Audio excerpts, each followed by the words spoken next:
Hey, what's up guys? Welcome to the channel. Today I just wanted to say thank you for all the subscribers and all the love and support that I've been getting lately. Seemed like just a few weeks ago we were just hitting 1,000 subscribers. Now we're at 2,200, so thanks again for your support on that, and I promise there's gonna be a lot more content to come.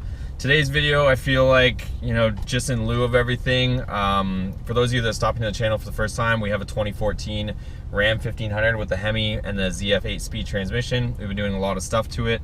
So if you haven't seen the videos, check out some of the other videos and some of the modifications we've been doing to this thing. Basically, just to recap on some of the stuff, starting under the hood, we have a K&N cold air intake. So I know there's a lot of arguments about that, but we have that. We have a custom bored out throttle body. We also have a DiabloSport tuner. I have the fan delete, so mechanical fan delete, and then the V6 fan, electric fan installed on that. As far as other performance gains, not really gain, but this truck has 392s. We're running the DiabloSport 91 octane tune with the 91 octane, of course, in the tank. Things that would be hurting against me as far as performance, I have the 24-inch wheels with 305 wide tires. So of course there's some added weight there that probably would be, make it a little bit slower than, say, the truck with 17s or 20-inch wheels on it. So with that being said, let's jump right into it. So we're going to go ahead and do some pulls, and I'm going to show you guys where we're at with the performance on this truck so far and how it's kind of feeling and looking. So let's go ahead with that.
So thanks for watching, guys. Hope you enjoyed that video. If you did, give it a big thumbs up for me, and also make sure to stop back and check again, because like I said, we're going to be doing a lot of videos. I try to get a video out every other day for you guys, so I'm sticking to that schedule as good as I can, and with at the same time having good content that's not boring or repetitive at the same time. So if you haven't already subscribed, subscribe so that you get notified for that stuff, and we'll see you on the next video. Thanks guys, take care.